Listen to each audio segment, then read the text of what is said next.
Hello friends, welcome to study smart IQ. और मैं हूं आपका दोस्त शेख सलीम। और आज मैं फिर आपके लिए लेकर आ चुका हूं एसएससी सीएचएसएल 2025 के लिए जी की जीएस क्लास। और हमारी इस सीरीज का नाम है ऑपरेशन सीएचएसएल। ठीक है, इस सीरीज का नाम है ऑपरेशन सीएचएसएल, जिसमें हम प्रीवियस ईयर क्वेश्चन से डिस्कस कर रहे हैं जी के जीएस के एसएससी, जो कि एसएससी सीएचएसएल के द्वारा पिछले सालों में पूछे गए हैं। और आज के जो क्वेश्चन लिए जा रहे हैं ये 1 जुलाई 2024 शिफ्ट 4 में जो क्वेश्चन पूछे गए थे एसएससी सीएचएसएल के द्वारा, इनको हम यहाँ पर डिस्कस करेंगे।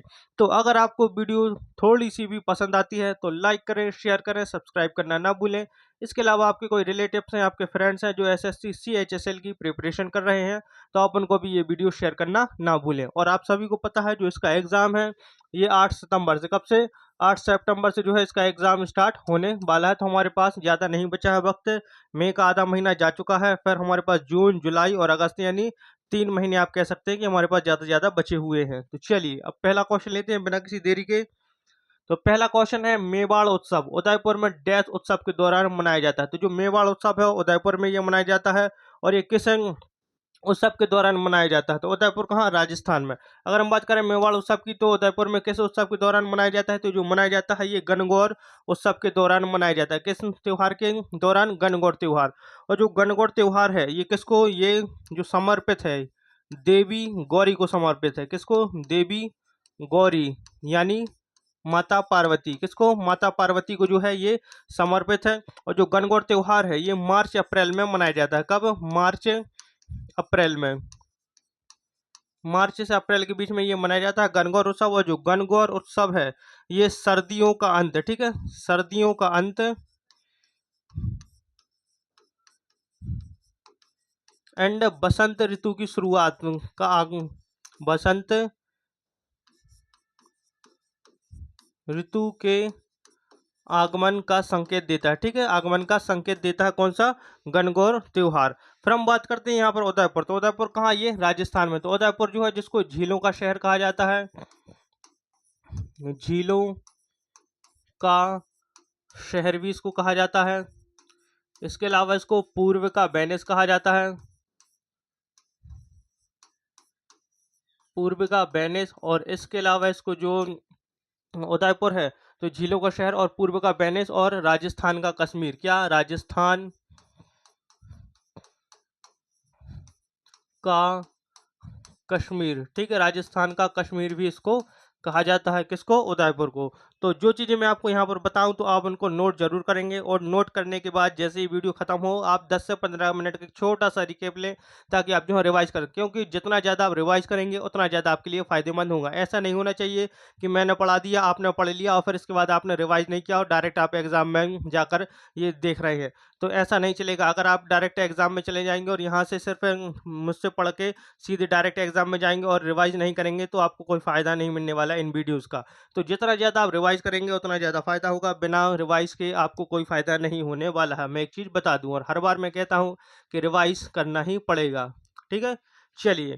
तो नेक्स्ट क्वेश्चन है, निम्नलिखित का सही मिलान कीजिए। तो देखिए, उद्योगों के प्रकार दिए हुए हैं और फिर कंपनी का नाम, तो हमें इनका मिलान करना है। तो देखिए, सार्वजनिक क्षेत्र, तो सार्वजनिक क्षेत्र की कंपनी कौन सी है? तो सार्वजनिक क्षेत्र की Tata iron, Bharat heavy electricals या ऑयल लिमिटेड। तो सार्वजनिक क्षेत्र की जो है तो ये है भारत हैवी इलेक्ट्रिकल्स लिमिटेड जो है ये सार्वजनिक क्षेत्र की, यानी फर्स्ट का ए। तो फर्स्ट का बी, तो ये दो ऑप्शन में, ठीक है, इसलिए ऑप्शन सी और ऑप्शन ए कट गया। अब बचे हमारे पास ऑप्शन बी और ऑप्शन डी। फिर प्राइवेट सेक्टर, तो प्राइवेट सेक्टर का Tata iron and steel company जो है तो ये प्राइवेट सेक्टर की है। ठीक है, प्राइवेट सेक्टर यानी जो है तो इसकी स्थापना किसने की थी? ये जमशेदजी टाटा ने की थी, Tata iron and steel company की। तो कौन सा हो जाएगा? 1B2A। तो ऑप्शन डी इसका राइट आंसर हो जाएगा। और संयुक्त क्षेत्र की, तो संयुक्त क्षेत्र की जिसमें प्राइवेट सेक्टर और सार्वजनिक क्षेत्र दोनों मिलकर जो इसमें करते हैं तो ये कहलाती है ऑयल इंडिया लिमिटेड है ये। ठीक है, संयुक्त क्षेत्र की। तो क्या हो जाएगा? फर्स्ट का बी, सेकंड का ए, थर्ड का सी। चलिए आगे बढ़े। भारतीय देशभक्ति गीत सारे जहां से अच्छा हिंदुस्तान हमारा किसने लिखा? तो ये जो सारे जहां से अच्छा हिंदुस्तान हमारा ये लिखा गया था, तो ये 1904 में लिखा गया था। कब? 1904 में लिखा गया था। ये इस तरीके से कुछ कि सारे जहां से अच्छा हिंदोस्तां हमारा हम बुलबुलें हैं इसकी, ये गुलसिता हमारा, ये बहुत ही लंबी एक पूरी मतलब कि गीत है। तो ये किसने लिखा है? ईश्वर चंद्र विद्यासागर, मोहम्मद इकबाल, रविंद्रनाथ टैगोर या महात्मा गांधी? तो सारे जहां से अच्छा हिंदोस्तां हमारा ये लिखा था मोहम्मद इकबाल ने। किसने? मोहम्मद इकबाल, जिनको अल्लामा इकबाल भी कहा जाता है। मोहम्मद इकबाल ने 1904 में इसको लिखा था। और मोहम्मद इकबाल जो कि पाकिस्तान के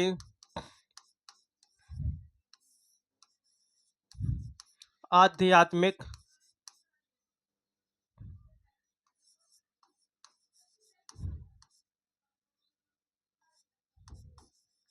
आध्यात्मिक पिता है, ठीक है, आध्यात्मिक पिता है पाकिस्तान के। और मोहम्मद इकबाल जो हैं इनको किंग जॉर्ज पंचम ने जो है इनको किसकी सर की उपाधि दी थी? किसकी सर की उपाधि दी थी मोहम्मद इकबाल को? किसने? किंग जॉर्ज पंचम ने। ये कब दी थी? ये 1922 में। 1922 में किंग जॉर्ज पंचम ने जो है तो सर की उपाधि दी थी अल्लामा इकबाल को। फिर हम बात करते हैं ईश्वर चंद्र विद्यासागर। तो ईश्वर चंद्र विद्यासागर एक समाज सुधारक थे, ठीक है। और इसके अलावा हम बात करते हैं रविंद्रनाथ टैगोर की। यहाँ पर हम बात करते हैं रविंद्रनाथ टैगोर की। तो रविंद्रनाथ टैगोर, जिनको गुरुदेव, कवि गुरु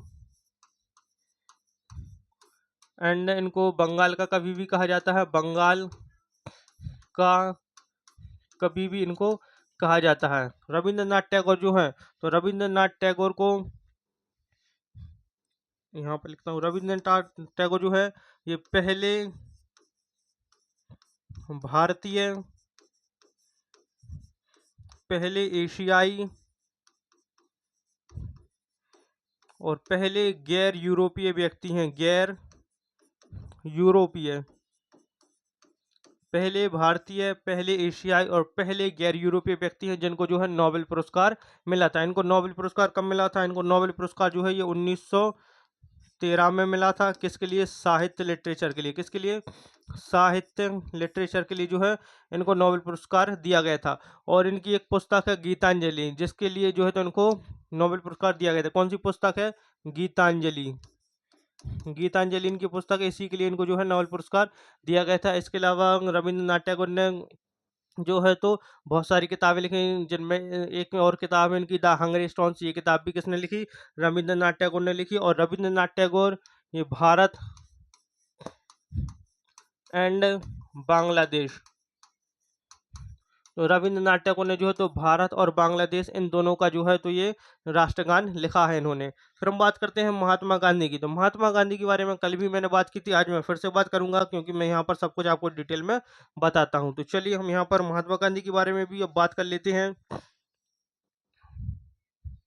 तो जो चीजें मैंने बताई पहले इनको नोट करेंगे, फिर हम महात्मा गांधी के बारे में भी इसको लिखेंगे, ठीक है।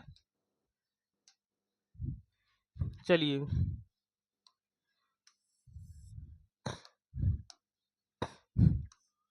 महात्मा गांधी जिनका जन्म 2 अक्टूबर 1869 को हुआ था। तो अब मैं इतना इजी इसलिए बता रहा हूँ क्योंकि एसएससी सीजीएल के 2024 के जो एग्ज़ाम हुआ था उसमें ये क्वेश्चन पूछा गया था कि महात्मा गांधी का जन्म कब हुआ था, ठीक है। ये पूछा गया था कि किस सन में हुआ था। तो 1869 में इनका जन्म हुआ था, इसलिए मैं इनकी छोटी सी छोटी बात को बताऊँगा। तो 2 अक्टूबर 1869 में इनका जन्म हुआ था। और इनके जो पिता थे, इनका जन्म कहाँ हुआ था? सबसे पहले तो इनका जो जन्म हुआ था ये हुआ था पोरबंदर, गुजरात में। पोरबंदर गुजरात में जो है इनका जन्म हुआ था। महात्मा गांधी, इनके पिता का नाम क्या था? तो इनके पिता का नाम जो था तो ये था करमचंद गांधी। करमचंद गांधी। इनकी माता का नाम था पुतलीबाई, पुतली बाई। इनकी पत्नी का नाम था कस्तूरबा गांधी, कस्तूरबा गांधी जो है इनकी पत्नी का नाम था। और गांधी जी का पूरा नाम क्या था? तो गांधी जी का पूरा नाम था मोहनदास करमचंद गांधी, इनका पूरा नाम था। गांधी जी जो है ये 9 जनवरी 1915 को भारत लौटे। कहाँ पर? भारत लौटे। ये कहाँ से लौटे थे भारत? ये लौटे थे साउथ अफ्रीका से। कहाँ से? साउथ अफ्रीका से ये भारत लौटे थे। और महात्मा गांधी के लौटते ही साथ इन्होंने अपने जो है आंदोलन शुरू कर दिए थे। इनका पहला आंदोलन तो देखिए, इनका आंदोलन था चंपारण आंदोलन, ठीक है, चंपारण आंदोलन 1917। फिर खेड़ा सत्याग्रह कब हुआ? 1918 में। फिर रोलेट सत्याग्रह, तो रोलेट सत्याग्रह हुआ था 1919 में। फिर इसके अलावा इन्होंने नॉन कोऑपरेशन मूवमेंट, ठीक है, नॉन कोऑपरेशन एनसीएम, ये कब हुआ? नॉन कोऑपरेशन मूवमेंट यानी असहयोग आंदोलन, तो असहयोग आंदोलन इनका 1920 में हुआ था। फिर इसके बाद इन्होंने सविनय अवज्ञा आंदोलन यानी सिविल डिसोबीडियंस, ठीक है, सीडीएम, सिविल डिसोबीडियंस मूवमेंट, जो कि कब? 1930 में हुआ था, यानी सविनय अवज्ञा आंदोलन, ठीक है। और क्विट इंडिया मूवमेंट ये कब हुआ था? तो क्विट इंडिया मूवमेंट जो है जी 1942 में यानी 1942 में हुआ था। तो चंपारण आंदोलन 1917, खेड़ा सत्याग्रह 1918, फिर रोलेट सत्याग्रह 1919, असहयोग आंदोलन 1920 और सविनय अवज्ञा आंदोलन 1930 और भारत छोड़ो आंदोलन 1942 के जो है तो इनके कुछ महत्वपूर्ण आंदोलन है महात्मा गांधी की। इसके अलावा महात्मा गांधी की कुछ पत्रिकाएं हैं। इनकी पत्रिकाएं हैं Navjivan, young India, Indian opinion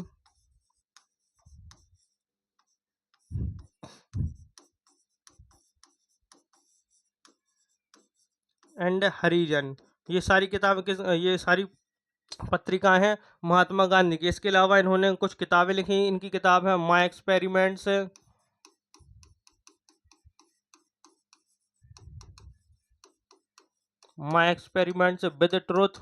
with truth, ये किताब लिखी। इसके अलावा गोखले, माई पॉलिटिकल गुरु, हिंद स्वराज,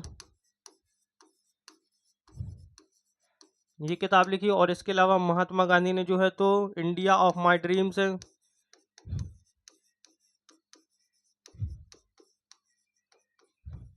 ये किताब भी लिखी। अब ये भी पूछा जाता है कि महात्मा गांधी की जो है तो ये मृत्यु कब हुई थी? तो गांधी जी की जो है तो ये हत्या की गई थी।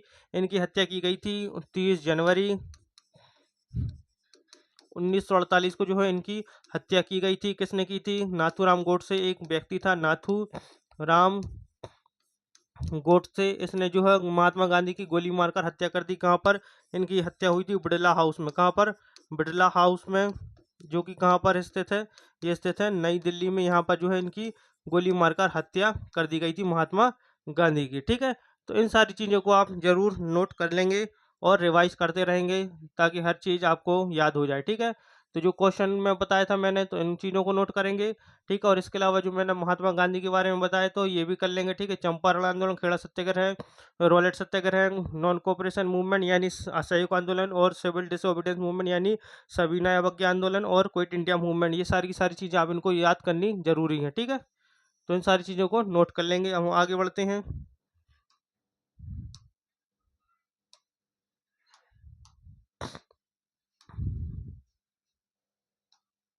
चलिए तो नेक्स्ट क्वेश्चन देखते हैं। तो नेक्स्ट क्वेश्चन है, निम्नलिखित में से कौन सा अनुच्छेद मानव तस्करी और जबरन श्रम पर प्रतिबंध लगाता है? तो मानव तस्करी और जबरन श्रम पर जो है ये रोक लगाता है। तो ये लगाता है शोषण के विरुद्ध अधिकार। शोषण के विरुद्ध अधिकार किसमें? अनुच्छेद 23 और 24 में आता है। तो इसलिए इसका राइट आंसर हो जाएगा अनुच्छेद 23। क्या? अनुच्छेद 23 है, मानव तस्करी और जबरन श्रम पर जो है ये प्रतिबंध रोक लगाता है। चलिए नेक्स्ट क्वेश्चन, और जो मानव तस्करी जबरन श्रम है ये क्या है? ये हमारा एक मौलिक अधिकार है और शोषण के विरुद्ध अधिकार हमारे अनुच्छेद 23 और 24 में दिया हुआ है।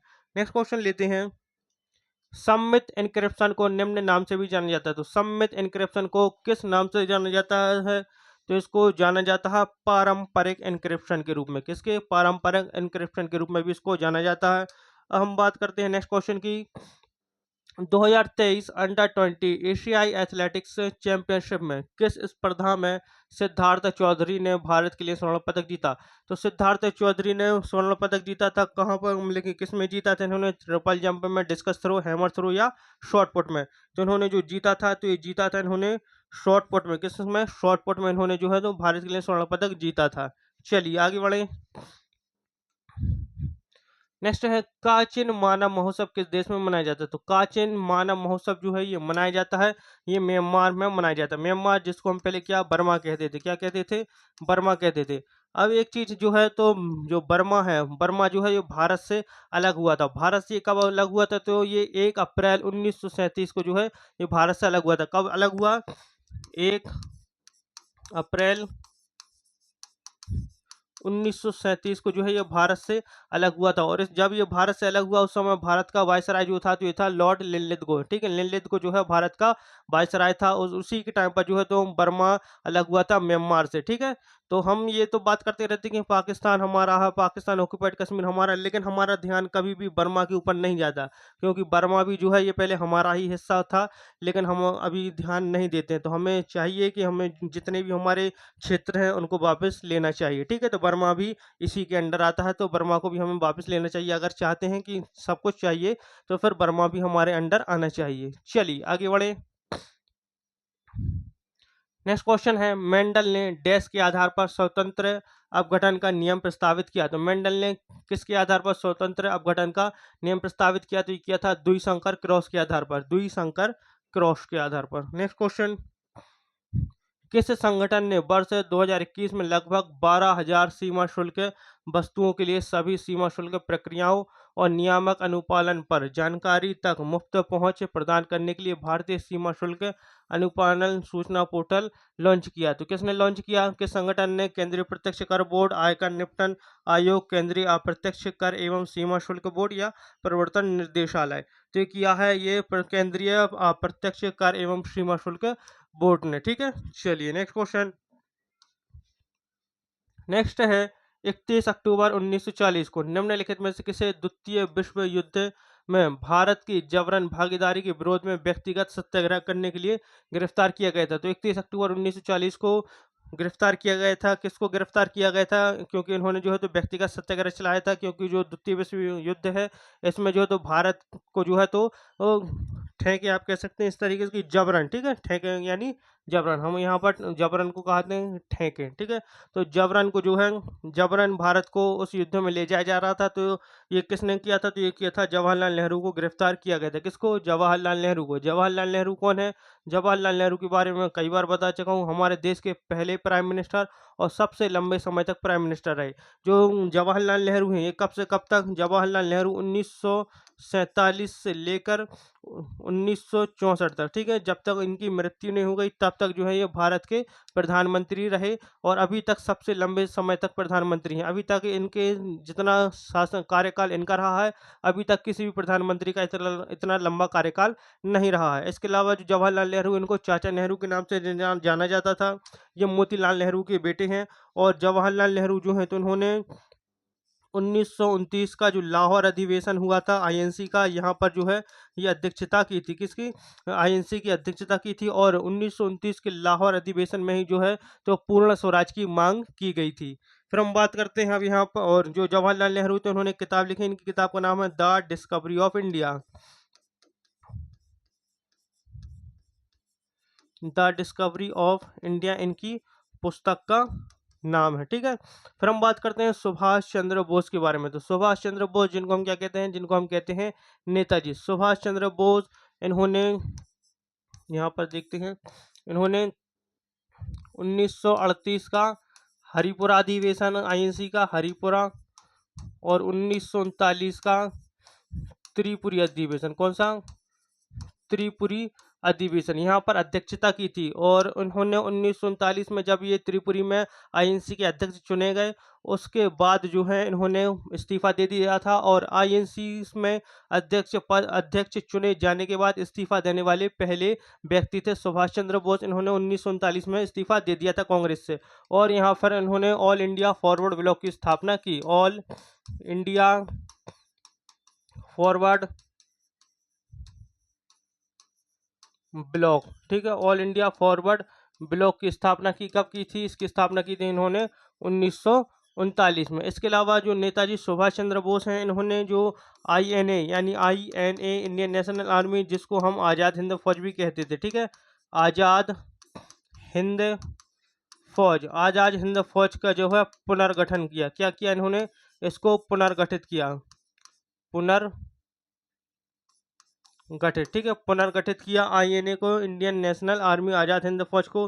और जो आज़ाद हिंद फौज है इसकी स्थापना कब हुई थी? तो इसकी स्थापना जो है ये 1942 1942 में हुई थी। सिंगापुर में इसका हेडक्वार्टर था।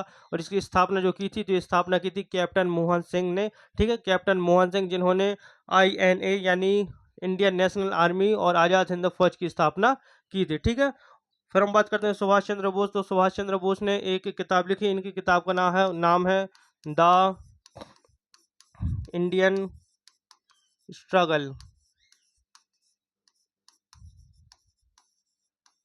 ठीक है, ये है इनकी पुस्तक का नाम। फिर हम बात करते हैं सरदार वल्लभ भाई पटेल। तो सरदार वल्लभ भाई पटेल, जिनको हम भारत का बिस्मार्क कहते हैं और भारत का लौह पुरुष इनको कहा जाता है। जो सरदार पटेल हैं ये भारत के पहले गृह मंत्री और भारत के पहले उप प्रधानमंत्री भी रहे हैं। और जो सरदार पटेल हैं, तो इनको सरदार की उपाधि कब दी गई थी? तो वल्लभ भाई पटेल को जो सरदार की उपाधि कब दी गई थी? इन्होंने एक आंदोलन किया था, सत्याग्रह किया था 1928 में, जो कि इसका नाम है बारदौली सत्याग्रह। क्या?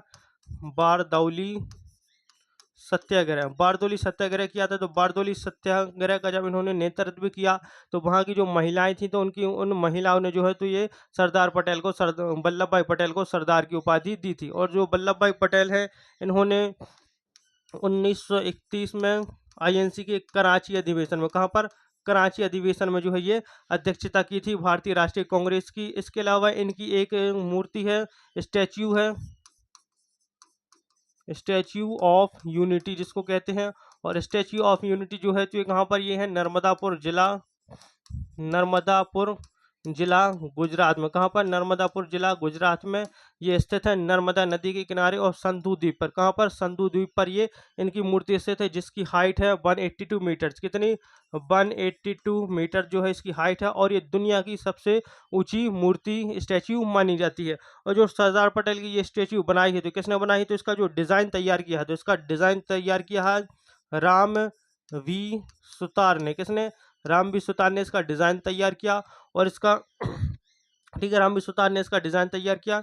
और इसका जो बनाया है इसको, तो इसको बनाया गया है लॉरेंस एंड टुब्रो, एक कंपनी है जिसके द्वारा इसको बनाया गया है। और इसकी जो बनने की शुरुआत हुई थी 2010 में। कब? 2010 में इसको बनने की शुरुआत हुई थी। और 31 अक्टूबर 2019 में जो है, 2018 में जो है इसका उद्घाटन किया गया था हमारे प्रधानमंत्री नरेंद्र मोदी के द्वारा। फिर हम बात करते हैं सैफुद्दीन किचलू। तो सैफुद्दीन किचलू एक बहुत बड़े नेता थे। और जब जलियांवाला बाग हत्याकांड हुआ था, तो जलियांवाला बाग हत्याकांड क्यों हुआ था? क्योंकि रॉलेट एक्ट आया था जब, तो रॉलेट एक्ट के तहत सैफुद्दीन किचलू और सत्यपाल मलिक, इन दोनों को गिरफ्तार कर लिया गया था।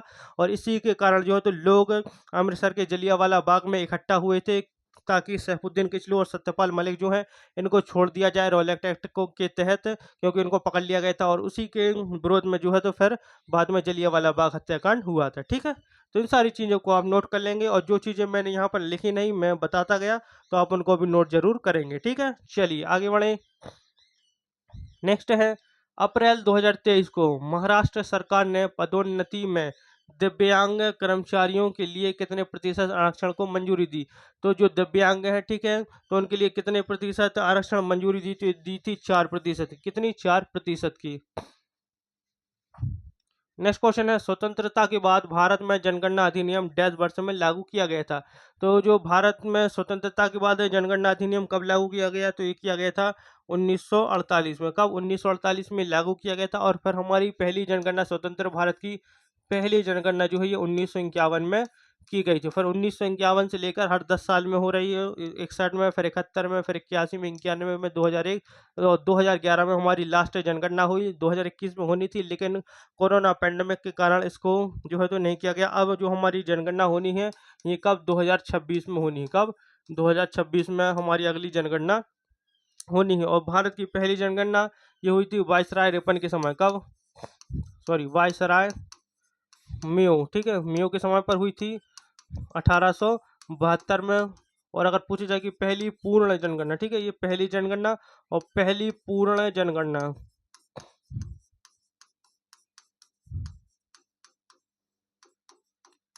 ये हुई थी 1800 81 में वायसराय रिपन के समय, किसके? वायसराय रिपन के समय। तो पहली जनगणना हुई थी वायसराय मेयो के समय 1872 में, और पहली पूर्ण जनगणना हुई थी वायसराय रिपन के समय 1881 में। नेक्स्ट क्वेश्चन, मायाधर राउत भारतीय शास्त्रीय नृत्य शैली डैश के एक प्रसिद्ध प्रतिपादक है। तो मायाधर राउत जो है तो किससे? ये ओडिसी से संबंधित है। ओडिसी जो है ये ओडिशा का शास्त्रीय नृत्य है।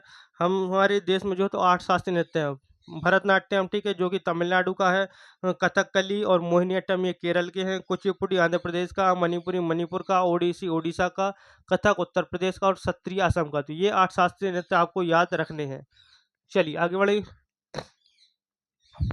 किसी देश के आधुनिकीकरण और समग्र समृद्धि को बढ़ावा देने के लिए निम्नलिखित में से कौन अधिक महत्वपूर्ण है? स्थिर निर्यात, बेरोजगारी, रोजगार या आयात? तो स्थिर रोजगार जो है तो किसी भी देश के आधुनिकीकरण और समग्र समृद्धि को बढ़ावा देने के लिए बहुत ज्यादा महत्वपूर्ण है।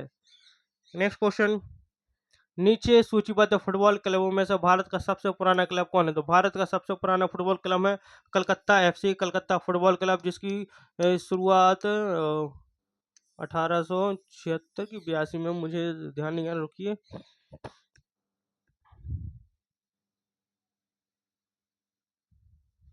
1872 में, ठीक है, इसकी शुरुआत हुई थी, स्थापना हुई थी 1872 में। चलिए नेक्स्ट क्वेश्चन, डैश में लोकगीतों को रागनी कहा जाता है। तो किस राज्य में लोकगीतों को रागनी कहा जाता है? हरियाणा, उत्तर प्रदेश, बिहार या मध्य प्रदेश? तो ये हरियाणा में जो है तो उनको रागनी कहा जाता है। नेक्स्ट क्वेश्चन, निम्नलिखित में से विक्रमशिला विश्वविद्यालय के संस्थापक कौन है? तो अगर हम बात करें विक्रमशिला विश्वविद्यालय, तो ये स्थित कहाँ है? तो ये बिहार के भागलपुर में स्थित है। कहाँ पर? बिहार के भागलपुर में स्थित है विक्रमशिला विश्वविद्यालय। और इसको पालवंश के राजा थे जिनका नाम है धर्मपाल। क्या? ऑप्शन डी धर्मपाल, इन्होंने जो है इसको बनवाया था। नेक्स्ट क्वेश्चन, जनवरी 2023 में कैप्टन शिवा चौहान किस युद्ध क्षेत्र में तैनात होने वाली पहली महिला अधिकारी होने के कारण चर्चा में थी? तो पहली महिला अधिकारी हैं जो युद्ध क्षेत्र में तैनात हुई हैं, और ये कहाँ पर? ये सियाचिन में। कहाँ पर? सियाचिन में ये हुई थी तैनात, इसलिए ये बहुत ज़्यादा चर्चा में थी। और ये करंट अफेयर्स का क्वेश्चन है, इसलिए ये पूछा गया था। नेक्स्ट क्वेश्चन, और अभी हमारी 2 महिलाएं बहुत ज़्यादा फेमस हो गई हैं। एक तो है colonel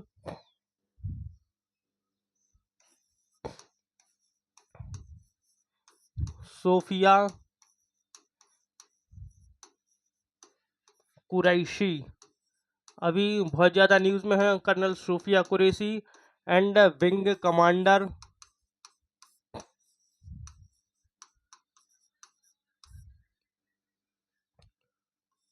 Sofiya Qureshi and wing commander, मुझे इनका नाम याद नहीं आ रहा, ठीक है, तो आप देख लीजिएगा। Sofiya Qureshi and wing commander है वो, मुझे उनका नाम याद नहीं आ रहा। तो ये अभी जो है तो ये 2 महिलाएं बहुत ज़्यादा चर्चा में है हमारे, ठीक है। चलिए आगे बढ़े। हाँ, विंग कमांडर व्योमिका सिंह, ठीक है, व्योमिका सिंह। तो Sofiya colonel Qureshi and wing commander Vyomika Singh बहुत ज़्यादा भी न्यूज़ में है। तो इन दोनों महिलाओं के बारे में आप बहुत ज़्यादा पढ़कर जाएंगे, ठीक है। चलिए नेक्स्ट क्वेश्चन, यदि किसी वस्तु की मांग में गिरावट होती है तो संतुलन कीमत में डैश होने की उम्मीद है। क्या होने की उम्मीद है? तो गिरावट होने की उम्मीद है, ऑप्शन ए। नेक्स्ट क्वेश्चन, भारतीय संविधान का निम्नलिखित में से कौन सा अनुच्छेद नागरिकता से संबंधित है? तो देखिए, नागरिकता जो है तो हमारे संविधान के भाग 2 में दी हुई है, ठीक है।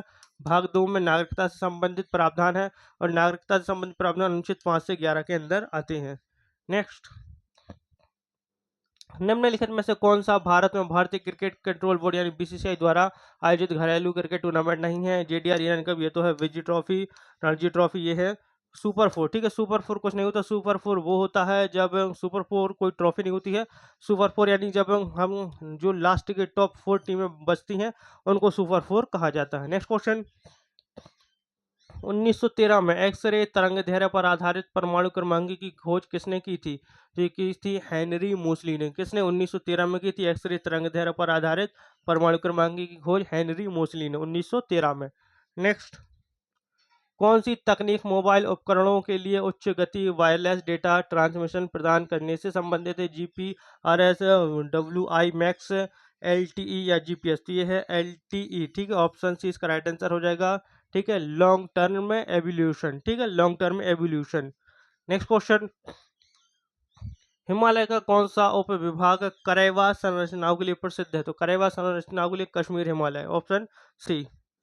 नेक्स्ट, क्षोभ मंडल को समताप मंडल से अलग करने वाले क्षेत्र को डैश कहा जाता है, क्या कहते हैं? तो ये कहा जाता है इसको क्षोभ सीमा। ठीक है, ऑप्शन डी इसका राइट आंसर हो जाएगा। तो ये थे हमारे आज के क्वेश्चन एसएससी सीएचएसएल 2025 के लिए। तो आई होप आपको हमारी ये वीडियो पसंद आई हो। अगर वीडियो पसंद आई हो तो लाइक करें, शेयर करें, सब्सक्राइब करना ना भूलें। तो मिलते हैं आपसे अगली वीडियो में, तब तक के लिए good luck and goodbye. Thank you.